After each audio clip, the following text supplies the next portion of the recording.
Guys,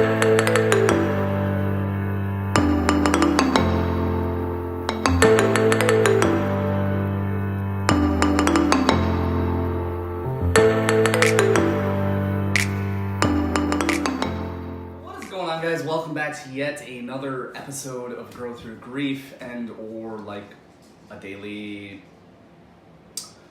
I don't know, life growth moment, I guess. So real quickly, a bit of a backstory. Here are some pictures of me earlier this year, taken in late January before I got sober. I weigh 261 pounds at this picture, so enjoy.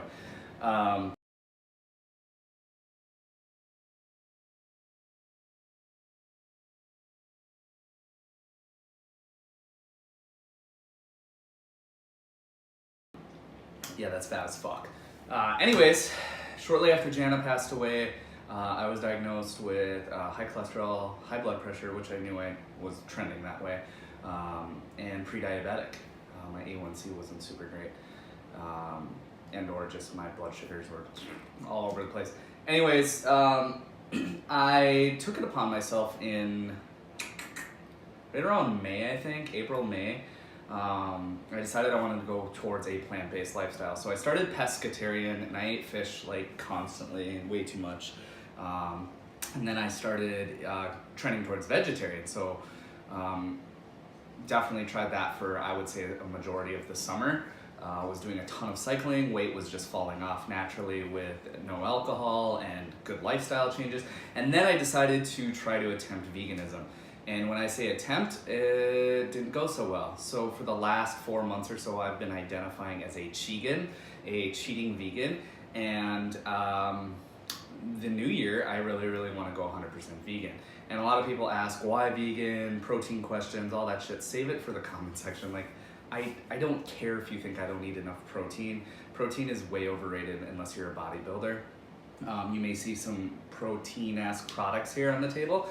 So this is just, I guess, my first vegan haul. It is December 27th, so I really wanted to focus on making going vegan easier for people. If you're thinking about it, it's not that hard. There are a lot of very easy things here that are, pre-packaged, but it's not like I eat them every day. Most of my daily eating is raw, whole food, generally a plant-based diet. I start in the morning usually with a smoothie or oats. Lunch is usually some sort of salad, and then dinner, it's all over the place. So, but these are just some things that I think made it easier for me and still makes it easier for me. And so this is what I got at Whole Foods today and Trader Joe's. Really easy stuff. So I'll start with my personal favorites.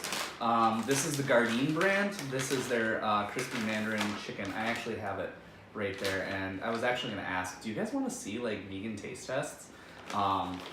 This is one of my favorites. If you like, for me, I love Chinese food. I love a sodium bomb. I love orange chicken. I love fried rice. There's a way to do it vegan. This actually tastes freaking close, and you can make your own sauce and just put these and marinate it over these, and really easy, 6 to 8 minutes on the stovetop. So I'm gonna just kind of set stuff out of frame. The other thing, I have 2 versions. These are beefless ground beef. So Gardein's pretty much my favorite brand, but I hear from pretty much everyone that the Trader Joe's brand is complete fire. So we're gonna give that a shot. For all you protein guys out there, in one serving, 1/3 cup, there's 9 grams of protein.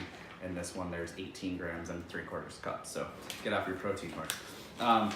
But these I primarily use like if I'm gonna make nachos, definitely stuffed peppers, as you can see, tacos, anything that you normally would use beef for. What's crazy about this product at least, I have served it to multiple people and they're like, oh, that's really good. I'm like, well, it's not hamburger or turkey. So those are cool. I'm excited to dive into this one.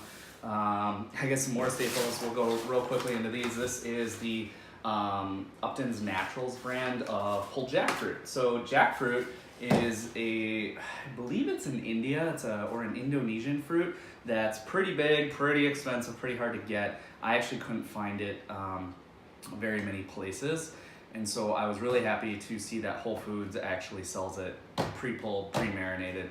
Goes great on sandwiches, tacos for sure on the chili lime, the barbecue for pulled pork. It has a consistency of like a whole pork sandwich. It's fire. I can't say enough. And I actually found out that Walmart, a store I completely detest, sells it canned. So for all you protein whores out there, this actually is low on protein because it's fruit. 1 gram per serving. So let's jump back. We'll keep with the meat theme here.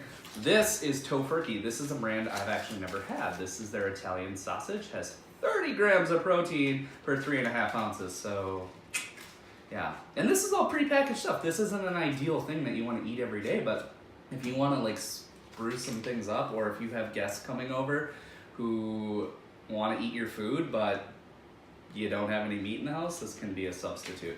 So I'm excited to try some spaghetti. I eat a lot of pasta now, especially with getting back into the cycling and aerobic exercises. I need carbs, and so pasta and rices and quinoa has been my jam.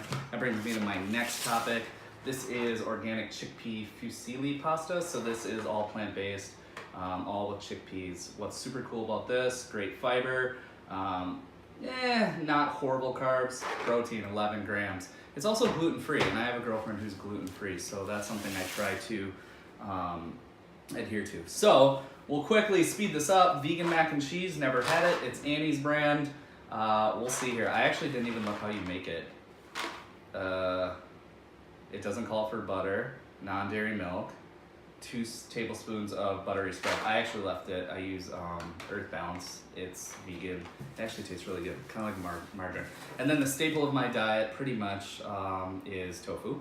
I use tofu in my breakfast hashes. I use it for curries. It's one of my favorite sources of like a plant-based protein and or something that just kind of takes away. Like when you start cooking all this stuff, you're like, yeah, I do all these, cooked veggies and whatnot, but then where's the meat? So there's a lot of things you can do with tofu. It's very versatile, or tempeh. I didn't get any today.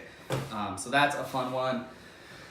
All right, one of my favorite things that I missed so much when I started going towards a plant-based, dairy-free lifestyle was pizza. And there are very, very few crusts that you can buy pre-made or pizzas that are frozen that are vegan. And so one of the things is this cauliflower crust. I have used it. It's not my favorite, but it gets the job done. So the thing you have to realize about going plant-based is the hardest thing for me was giving up dairy and cheese. This should be fire.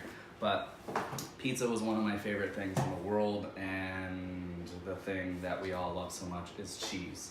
And so I have a couple brands of cheese here. One that's open because I just bought it not too long ago.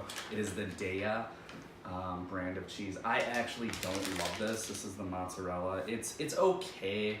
It doesn't entirely melt that well, but it does the trick if you really need it. It'll probably admittedly get thrown away. To be honest, it's not my favorite. But the other one that I got today was from Trader Joe's. It's an almond-based cheese. A lot of vegans like cashew-based cheese, so I'm excited to try another nut-based cheese alternative. 99% lactose-free. I didn't see that when I bought it. What the fuck is, a trivial amount of lactose, because there's calcium phosphate, something in plants that there's a tad bit of milk. Fuck. But I think it's plant-based milk, so we're sort of off the hook, right? So I'm excited to try this on pizza. This is the Follow Your Heart brand Parmesan. This is a product that I've opened and love, and I'll eat it. It literally, it's not Parmesan, but it's good enough. And then for smoothies, for all you protein heads, I usually put a scoop of this. This is from Amway. My friend actually distributes a lot of their products, and so I purchased this. I like it. It's really good. It's got all the essential amino acids. It's got complete proteins in it for all you protein whores. It is non-GMO, lactose-free, cholesterol-free, low-fat, and vegan. So that's awesome. And then, of course, junk food. My favorite thing in the world getting into sobriety has been junk food, and holy shit do I crave sugar. And most of the candy in the world is milk chocolate. It all comes from milk. So dark chocolate is your best friend. High cacao, no milk, no dairy. I actually didn't even look if this has dairy. Nope, doesn't. So these are just dark chocolate covered almonds. Nuts are your best friend. These are freaking fire. These are cheap. Honestly, guys, everything here and some other things you don't see pictured It was like 65 bucks and it'll get me through 2 weeks. So, and that's not counting the bags of spinach, the frozen fruit and stuff. It's super easy to do. And you're probably already eating vegan, you don't even know it. Avocado toast in the morning, peanut butter toast in the morning, assuming you have the right bread. Fruit, oatmeal, that's one meal down, that's easy. Salad at lunch, don't put any cheese or dairy-based dressings. They have really fire vegan dressings at Trader Joe's. But that brings me to my last point is resources. Going vegan, you need help doing it. You need some friends to lean on who have done it. Joe Senegalia from Joe's Arcade has been one of my major crutches on how to do this. Watch restaurants. So I'll make another video on tips and tricks on how to survive as vegan when you're not at home. But a cookbook that changed my life and or a person who changed my life via Joe was Dr. Michael Greger, who wrote this How Not to Die cookbook. He is all the science behind nutritionfacts.org. And so if you want to learn something about food, go there. Don't trust everything you read on Men's Health. Most of that shit's bullshit. I like the S word today. But really, there are so many misinformed people on the internet that say you shouldn't have soy, you shouldn't have all this stuff. Well, Dr. Michael Greger combs probably 1,000+ medical journal articles regarding research that's done on going to a whole food plant-based diet. He dissects everything. He looks at different diseases, like what's the best for Crohn's and irritable bowel, what's the best for high blood pressure, diabetes, heart, You can do anything. You can seriously, by making a lifestyle change, and it's gradual, it doesn't have to be overnight, you can fix your cholesterol like I did. You can fix your blood pressure. My blood pressure, with the new guidelines coming down, more people are hypertensive now because the guidelines have gone down. They want you to be lower and lower. My blood pressure on a good day is about 108 over 67. People will say that's low, but I'm functioning, I'm still kicking, I feel great. Other than my mental health, my physical health is great. You saw how fat I was, and now you can see in the camera. Go back and watch some of my beer reviews. I'm a fucking tank of a man. So I thought it'd be fun to just make this video. It's something that's near and dear to my heart. I feel like it's a big part of my mental recovery is to treat my body like that temple, like the Bible says. But really take care of my body and try to live the healthiest life that I can, because that's only going to enable me to have the energy to exercise, to heal my mind. That's only going to enable me to have the best mental focus I can have. So just a fun little video. Let me know if you have any questions, comments, concerns about protein in the comment section below. Let me know if you want to see more vegan taste videos. I think it's really, really fun to make something, and then especially when it's not what you know, and taste it, because there are a lot of products on this table I've never had. So with that said, guys, I am out of here. I really appreciate you stopping by today. Peace.